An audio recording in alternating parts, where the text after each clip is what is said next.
Yep. So, how many of you people have either been to a party, social gathering, whatever it may be, and noticed that it gets to the point where people just aren't having quite as much fun, there's not much to do? I can tell you that I've had my share of events where the mood kind of tends to lower and people are looking for something to do. My name is Primeau, and I'll be demonstrating how to perform 2 card tricks that will most certainly leave the audience wondering how you did it.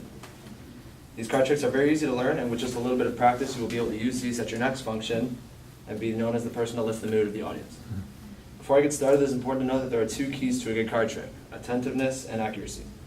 Attentiveness meaning that you are aware of where certain cards in the deck are, and accuracy meaning that you place the cards in the right spot in order to properly perform the trick. This first one, my mom taught me this trick when I was young, so I've been doing it for quite a while. It's very easy. It's called 21, and if anybody wants to volunteer, and come on up. So this one just uses 21 cards. You're just going to flip them in 3 columns of 7 with cards overlapping on top of the others. Okay. And now I'm going to get Trey to just think of a card. He can point it out to whoever just to make sure. Okay. All right. So now, which column is it in? The middle one? So now, here you just want to make sure to pick the column that he picked second. So I can pick either the first or third. I'm going to grab it like this. Flip the cards over. Again. And you're going to do this 3 times. So now you're going to flip the cards back over. Again, you're just going to make sure that you're overlapping the cards in order for the trick to work. Again, 3 columns of 7 cards. Okay, now which column is it in? This one? Now you can pick any other one first again, and then pick this one second. My fault. Sorry, yeah, it's fine. So again, this one can go second. Okay. So hopefully this works. I had a demo. Alright. And then we're going to do this one last time. So Javon, which one is it? Is in this one? Okay. Okay, so now once you've gathered all your cards, it's going to be, just the way that the cards work out, it will be the 11th card in the deck, so I can just count them out and you guys think I'm just kind of throwing cards out. So what was the card, just so we know? 3 of diamonds.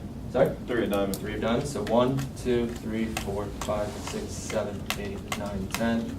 This guy. You're done. I have one more if you guys want something a little more complex and get people thinking a little more. This one requires just a little more attentiveness while you're doing it. First, you want to make sure to remember the card on the bottom of the deck. So I'm going to just mentally remember the 9 of diamonds. So now I'll get Javon to pick a card, if you like. You can show it to whoever. Okay. I'll get him to put it on top of the deck.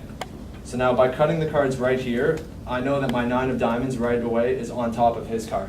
So now I can just start flipping cards, and honestly, there's no order to this. As long as once I hit the 9 of diamonds, I know that the next card is his, and he doesn't know this. So now we'll keep flipping, and it should come up in a second. So the 9 of diamonds is there, so I'm going to flip that, and I know that that's his card right away. So now we'll spell out 7 of diamonds in my next pile. So I'll go SEVENOFDIAMONDS.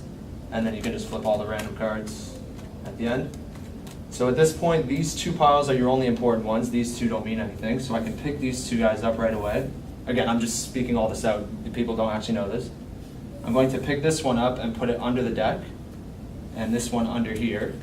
And now the 7 of diamonds was your card. Mm-hmm. So then I will just ask you to spell it. So then picking from the bottom, you go SEVENOFDIAMONDS.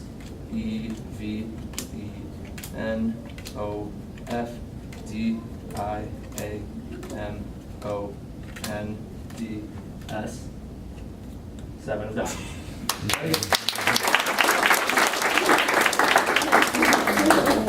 So as we can see, these tricks, they're not the most complicated. All you have to do is just kind of be aware of where certain cards are in the deck, and the audience, of course, will be amazed. And I just thank you a lot for your time.